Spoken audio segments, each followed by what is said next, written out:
درنو لیدونکو بیا هم ښه راغلاست. ناصري صاحب یوه موضوع چې واقعا د خلکو اندېښنه یې ډېره کړې ده او دې سره په سیمه کې هم اندېښنې زیاتې شوي دي، په نړیواله کچه هم د اندېښنه زیاته ده. یوې خوا د سولې پروسه روانه ده، حکومت وایي سوله غواړو، بل خوا د سولې هغه اوس ځنډېدلي خبرې ورته ووایي، اوس خو ځنډېدلي دي، تر یو ځایه پورې رسېدلي دي او بیا هم هیلې شته انشاءالله چې دا خبرې به بیا پیلېږي. خو که چیرې د حکومت دا ډول عملیات او بریدونه روان یا هم د وسلوالو طالبانو دا ډول بریدونه یا عملیات روان وي، دا به لومړی د سولې په پروسې څومره به تاثیر ولري او په عامو خلکو به څومره زیانمنه تمامه شي دغه لړۍ؟ ښاغلی ستانکزی صاحب، تاسې وګورئ وختې چې دوه انسانان په جنگ سره اخته وي او دوی بیا مجلس ته سره کښیني او یا دوه انسانان په چای باندې سره ناستي په آرام دماغ او بیا خبرو ته ولاړېږي، څونه فرق دی؟ هغه به څونه آرام دماغ وي که یعنې که جنګ نه وي، که جګړه نه وي، که دا چاودنې د هرې لوري نه وي، نو په آرام دماغ به دا خلک د سولې خواته ور ودانګي. دونکې خدای بلکې خدای مهربانه سي چې موږ ته سوله راسي.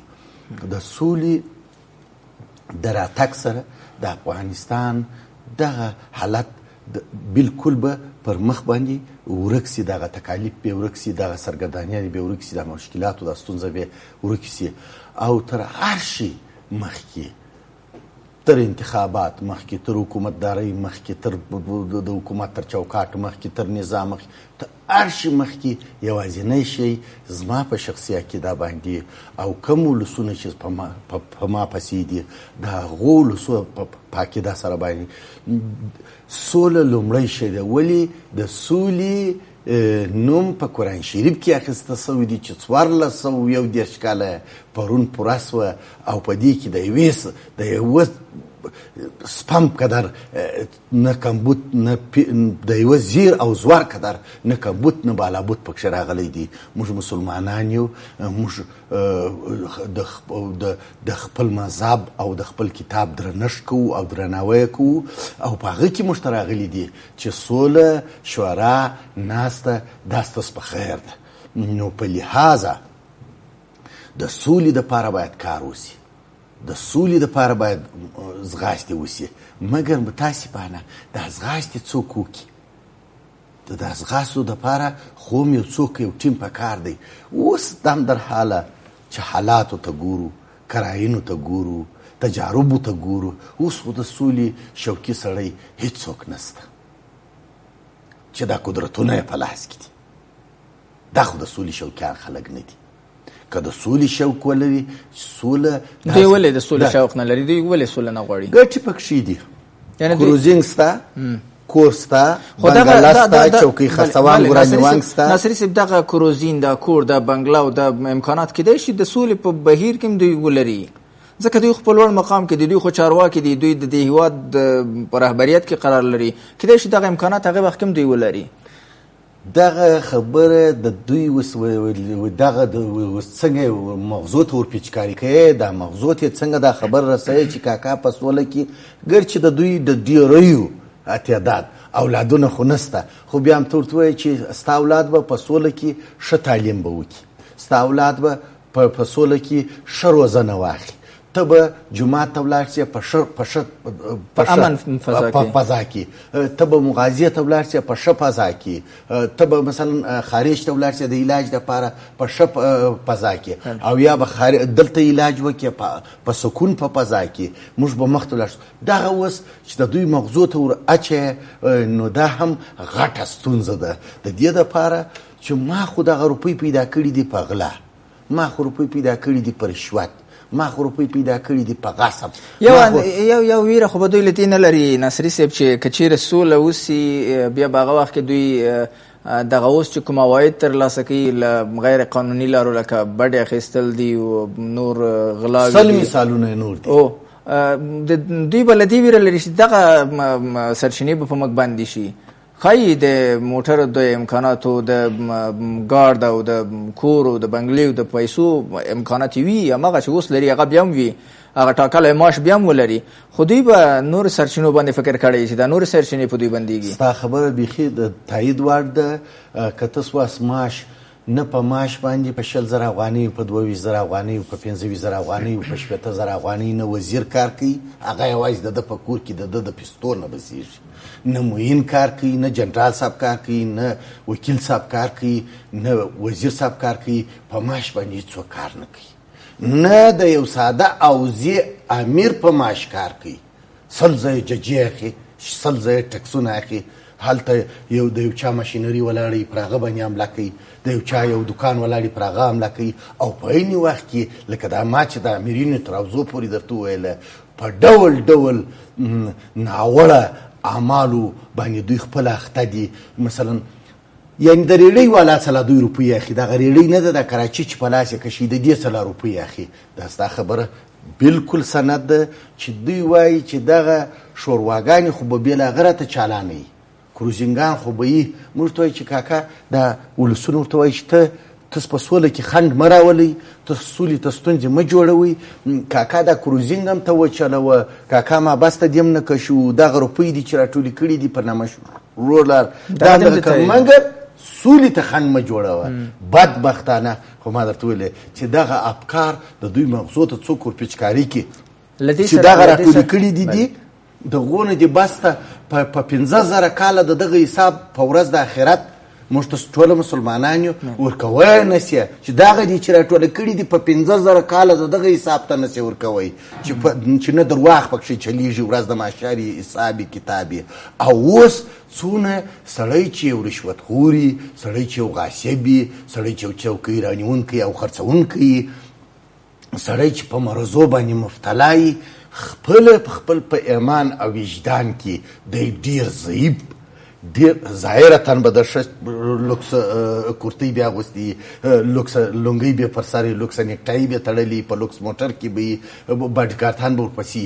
مګر دننه چې د ده کوم فطرت چې دی، کوم ایمان او وجدان چې دی، هغه ډېر په ضعیف حالت کې. زه وایم چې د انسان دپاره د ضعیف وجدان او ایمان درلودل دا د ده پر ضعیفتوب باندې دلالت کوي. او دی به هر څه لري خو په یو ضعیف حالت کې به یي، سربیره پر دې چې الله تعالی ډېرو ته په دې دنیا باندې ورښولې ده، یا په امراض اخته کړي دي، یا په آفاتو اخته کړي دي، یا په ستونزو په کور کې دننه په مشکلاتو اخته کړي دي. هغه روپو څخه هم د فاسدو روپو څخه، د لړلو روپو څخه، د کرغېړنو روپو څخه دوی داسې استفاده نشي کوی لکه یو سړی چې په تڼاکو لاسو ګټي، یا یو سړی په خپل فکر ګټي، یا یو سړی په روا او مشروع تجارت باندې ګټي. د دغو روپو څخه دوی داسې خوند نشي اخیستی.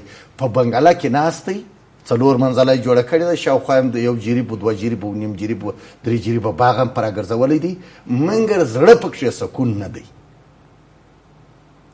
موږ وایو چې دغه شی مو چې کار کړی دی د خدای په لیاز، یو څه به مو بیا د ثواب کوټه نه کوي، لږ درنه سي که تاسو په سولې کې لغتې ونه وهاست، د سولې مخ ته ونه درېږئ. یوه ورځ نه ده، یوه چاودنه نه ده، یو رنده بمباري نه ده، یو ځانمرګی نه دی، 2 نه دي، 100 نه دي، 1000 نه دي، د 18 کاله کېږي د ورځې موږ 200 250 300 نفر په تلفات ورکوو.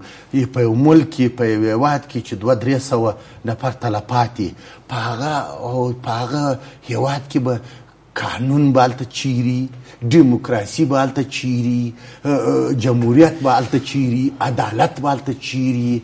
هلته به د خلکو ژوند په کوم حالت کې چې په هغه هېواد کې 300 نفر مړه سي، صرف ته د 300 نفرو یوازې د دوی د دفن، د خیرات، د پارټي مراسم چې موږ ته مفت و جفت ضایعات او زموږ اقتصاد ته تاوان رسېږي، ته دې ته حساب وکړه. زموږ نیرو ته چې زموږ قوت ته، زموږ انساني او بشري قوت ته چې تاوان رسېږي. 300 ځوانان، ته اوس د 1 میاشتې 300 ځوانان را جمع که، ته د 2 میاشتو 300 ځوانان را جمع که. د دغه ځایه څخه د کندهاره پورې، د کندهاره څخه تر هراته پورې دا سړک به 2 لاینه په بیلچو درته جوړ کړي، لکه هندوانو چې جوړ کړي دي، لکه هالنډیانو چې جوړ کړي دي، لکه جرمنیانو چې جوړ کړي دي، لکه نورو چې جوړ کړي دي. خو ښایي ناصري صاحب د دغه بشري قوې د له منځه وړلو لپاره په سیمه ییزو نړیواله کچه هم هڅې روانې وي، ځکه وروستیو بمباریو نه داسې ښکاري، وروستیو هوایي ړندو بریدونو نه داسې ښکاري، هغه که مخامخ جګړې دي، که هوایي بمبارۍ دي، که د سړک غاړې ماینونو چاودنې دي، داسې معلومیږي چې یوازې د افغان وژنې یوه لړۍ روانه ده له بېلابېلو لورو. دا به بالاخره د افغانستان د خلکو برخلیک کوم لور ته بوځي، نو دلته بیا د سولې په پروسه باندې باور له کومه شي؟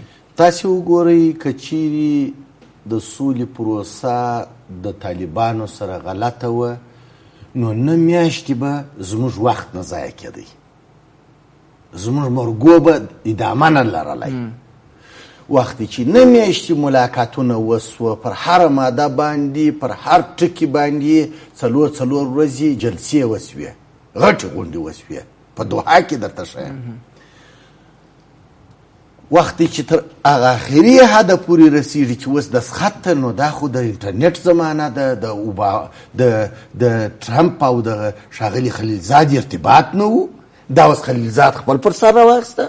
تاسو په میډیا کې ولیدله چې هره خبره ده کوله، ده به ویل چې بعد از امضای رئیس جمهور ایالات متحده امریکا، یعنی یو خبره و چې دا دوی خپله په خپله په لوړ سر کې چې د دوی په لاس کې د مذاکراتو لوړ ټیم یې دوی دي، لوی ټیم یې دوی دي، هغه خپل په مابینځ کې په ارتباط کې و، پر د هره ماده باندې سربیره پر دې چې په ارتباط کې و، چې هره ماده باندې دوی خبرې کولې، د هغه یا د 2 ورځو غونډې وروسته یا د 3 ورځو غونډې وروسته بیا دغه ماده تر انګلیسه، تر فرانسه، تر هند، تر پاکستان، تر روسیه دغه نماینده ته په ټولو باندې ګرځوله چې داسې ماده مو په دغه پړاو کې وکړه، دا ماده مو په دغه پړاو کې وکړه، دا ماده مو په دغه پړاو کې وکړه.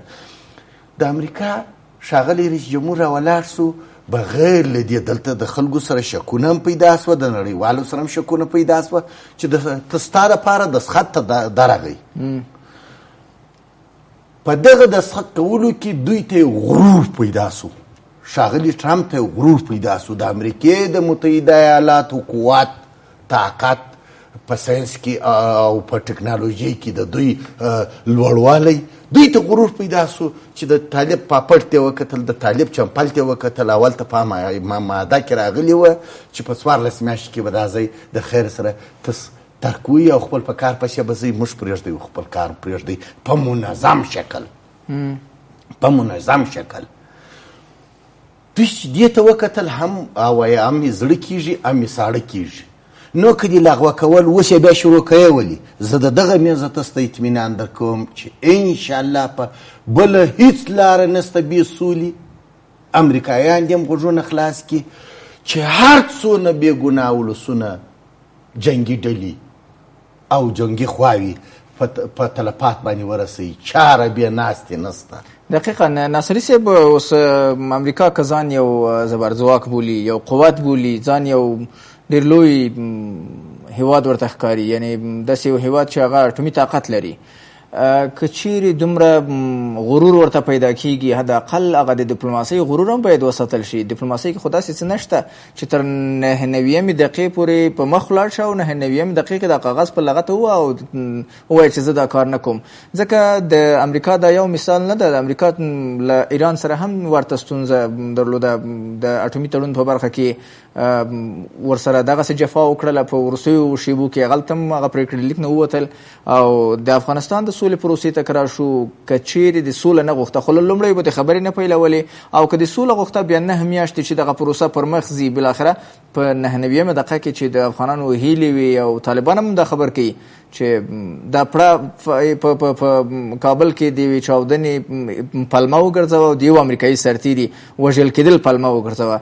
که تا ته یو امریکایي دومره مهم وي، نو دلته بیا چې هره ورځ زرګونه افغانان وژل کېږي، مړ کېږي، زخمیان کېږي، د دوی دپاره کوم اهمیت شته که نه؟ آیا دوی ته هم د یو انسان په سترګه کتل کېږي، بشر په سترګه ورته کتل کېږي که نه؟ بشري حقونو سازمانونه ولې پټ خوله دي؟ ولې ملګري ملتونه په دې مورد کې اقدام نه کوي؟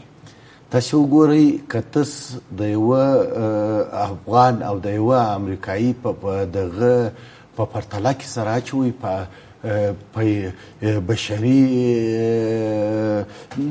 په بشري طول او ترازو باندې او په انساني طول او ترازو باندې او په د نور باندې د امریکایي او د افغاني فرق ډیر شته.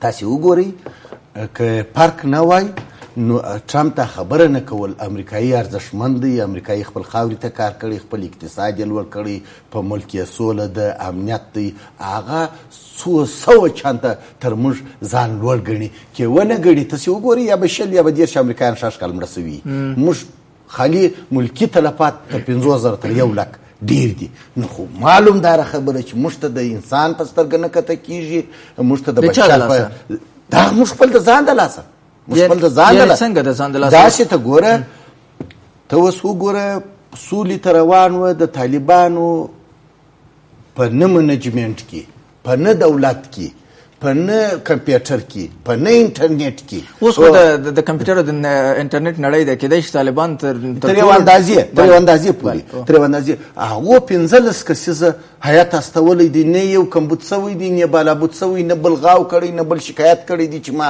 هم ورسره یوځای که پلانۍ راوباسئ. که زموږ د افغانستان دا ټیم وای ګوره اول خو 2,500 نفره به وای، اول خو به 2,500 نفره وای، که بیا ملت و خلک دې سره خو حکومت هم مخالفت وکړه. عرض کوم که چیر دوی هم په دې توانېدلي وای چې 500 تېره رسولی و، په دا 500 کې به هم په هر پړاو کې 1 2 او 3 تغییر او تبدیل به راتلی. یعنی استقرار نه لري د افغانستان.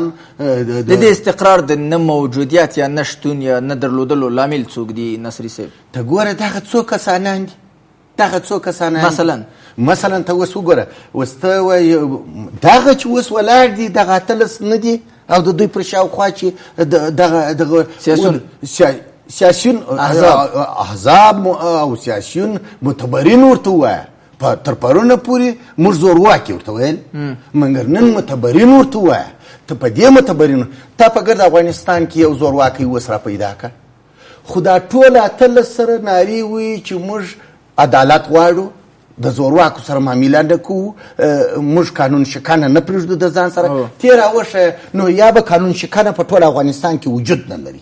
دا خبرې به دوی که وجود لري کمه دی، ولس به وي، ځکه ولس قرباني ورکوي، ولس وژل کېږي، ولس باندې بمبار کېږي، ولس باندې چاپیه زورواکی اوس نشته. زه درته وایم په ټول افغانستان کې یو زورواکی نشي راښودلی. عادلین دي، ټول عادل خلک دي، په دې عادل خلک دي چې ټیمونه وایي چې موږ عادل خلک یو او د دوی سره په بغل کې پرسته بغل کې ولاړ دي، نو معلوم دار عادل خلک دي. که عادل نه یي ته د زورواکي سره نه معامله کوې. دا اتلس سره ټیمه دا نارې وایي چې موږ نه د زورواکي سره معامله کوو، نه د غاصب سره معامله کوو، نه د فاسد سره معامله کوو. نو زما په نظر او د افغانستان د ولسونو په نظر باندې نو نسته. په دې ټیمونو کې خو داسې کسان هم شته ناصري صاحب، اوس که بحث خو راغی یعنې چې موضوع ونه وځو د لا وضاحت دپاره، په دې ټیمونو کې داسې کسان هم شته چې هغوی خپله غاصبین دي، زورواکي دي.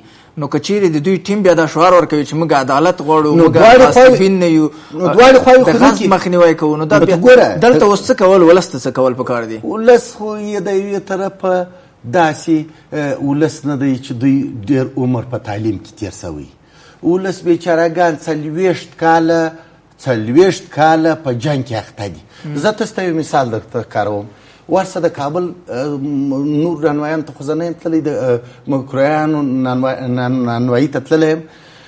که ته هلته ډوډۍ 5 ډوډۍ رانیسې، ته مجبور یې تر دا پایڅو دي د سوالګر کشي، ته به 10 ډوډۍ هغو ته رانیسې چې ځان ځینې خلاصوې، که یو لږ احساس د ایمان او د وجدان وي. نو ته دې سړي ته د انتخابات وایه، هغه په انتخابات هغه ته ورته چې انتخابات ته راسه، هغه وایي 2 ډوډۍ راکوې، خو هغه په بد حالت کې، یعنې ولس وږی ساتل شوی، وږی ساتل شوی او نور هم مخ د لوږې بالاخره د لوږې نه سوء استفاده کېږي، د پیسو مقابل کې دوی بول کېږي. ته ګوره بیا دا خو د ولس دلته هغه جسارت څرګندوي ناصري صاحب. ولس کولی شي چې که چیرې یو څوک پیسې هم ورکړي، اوس خو د بایومټریک هایهو نارې ډېرې دي، کولی شي هغه رایه کوم کس ته چې واقعا عادل وي او په هغه بدترو کې بدترینو نه بد وي، هغه ته د خپل رای ورکړي. ما هم خپل شخصي عقیده ده څوک په نیولای نشي. د ټاکنو کمیسیون به هر څه وایي چې ما پر کور باندې تیارۍ څرخې بمبار روانې، زه به کړپه روان به یم، زه به رایه ورکوم. ستا څنګه زړه ته ولېږي، د انتخاباتو د کمیسیون څنګه زړه ته ولېږي، د حقوق بشر څنګه زړه ته ولېږي چې هلته به زما پر سر به تیارۍ څرخي او زه به او بل ټکي ته لاندې به پیاده جنګ روان لاندې به پیاده جنګ روان زه به سندخانو ته روان یم چې پلانکی جان مقرروم، ډېر خاطره ځینې لرم، پلانکی جان مقرروم.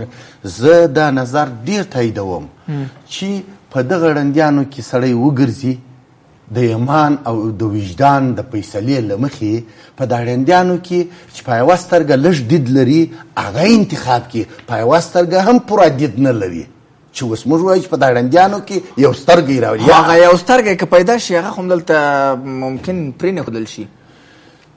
هغه به دلته بیا دغه نورو ړندو د فعالیت او د نورو ړندو د چور چپاول مخه نیول کېږي. زه تاسو ته یو بل په ډېر تعصب سره درته وایم، زه تاسو ته یو بل ستاسې د لارې یو بل بد زیری چې خدای دې نه رښتیا کوي هغه ته د خدای پاک د رونق نه ورته ورکوي. انتخابات څو لکه هر شی چې ځان ته قانون لري، انتخابات هم ځان ته قانون لري، باید ملي، باید سرتاسري، باید شفافي. زه فکر کوم چې په دغه انتخاباتو کې خو به اول په هیڅ ګډون وسي او که بیا هم وسي شاید د 40 میلیونه افغانستان د خلکو څخه 1 میلیون خلک هغه په انتخاباتو کې ګډون وکړي.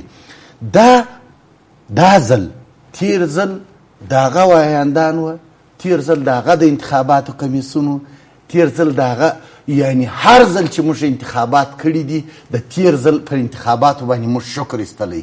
دا ځل زما په نظر باندې په انتخاباتو کې تاسې وګورئ 10 یا 8 یا 12 کاندیدان اوس وایي چې موږ دا انتخابات نه منو پر مخ.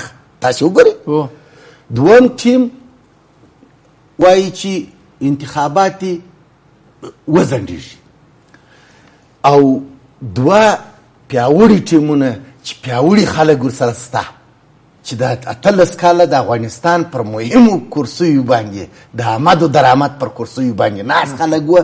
دا په دې 2 غټو ټیمو کې لکه د ډاکټر صاحب عبدالله او ډاکټر صاحب اشرف غني په ټیمو کې ځای پر ځای سوي دي. متباقي بیا 2 ټیمه دي چې د انجینر صاحب حکمتیار او د ډاکټر صاحب جلیلی. بله هغه خبره خو چې موضوع بل خواته لاړه نشي. ناصري صاحب انتخاباتو باندې کېږي نه کېږي، پایلې څه کېږي، هغه خیر بېله موضوع ده. د موږ تاسو موضوع د ملکي تلفات وه. اوس داسې راپورونه هم شته په لوګر کې، یعنې زه خپله شاهد یم په محمد اغې ولسوالۍ کې افغان ځواکونو د ملکي خلکو په کورونو کې پوستې جوړې کړي دي. نو کله چې له هغه ځای خلک په زور له کورونو ایستلي دي، هغلته یې پوستې جوړې کړي دي، خلک یې کډه کړي دي. یو غریب چې په ښار کې د کرایه توان ونه لري چې هغه راشي په ښار کې ژوند جوړ کړي، هغه کاروبار، هغه یو بزګر به وي، هغه کولی شي ښاري ژوند وکړي، هېڅ امکان نه لري. په دې باندې ظلم شوی ده، کور یې ترې نیول شوی ده، په کور کې پوسته اچول شوې ده، بالاخره هغه د وسلوالو لخوا هدف ګرځول کېږي، هغه کور له منځه وړل شوي دي، خلکو ته په میلیونونه افغانۍ زیانونه اوښتي د سر او مال. نو که د حکومت دا ډول کړنې وي او اخوانه د وسلوالو د رقم فعالیت وي، نو انتخابات به څه معنا ولري؟ زموږ په هر حالت کې چې تر څو پورې ولسونه راونه غورځي، په لنډو کې ناصري صاحب وخت مو کم دی، په لنډو کې تر څو پورې چې موږ اتفاق او اتحاد ونه کړو، موږ به هم دولت به مو ټاکوي، هم به مو امریکایان ټاکوي، هم به مو د طالبان ټاکوي، ولسونه، مطلب د ولسونو څه دی، هم به مري. د صلاح سره هېڅ زور هېڅوک نه لري. که طالب راشي وایي ډوډۍ راکړه، هم ولس مجبوره دی ډوډۍ به ورکوي. که دولت راشي صلاح ورسره ده، توپ ورسره دی، ټانګ ورسره دی، ولسي خلکو ته ورته وایي چې ډوډۍ راکړه.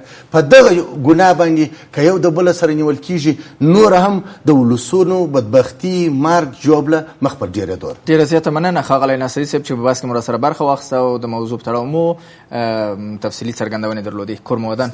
درنو لیدونکو له تاسو هم مننه کوم چې تر دې شیبو له موږ سره وئ. تر بیا چې ستاسو درانه حضور ته حاضرېږم په لوی او بخښونکي خدای مو سپارم.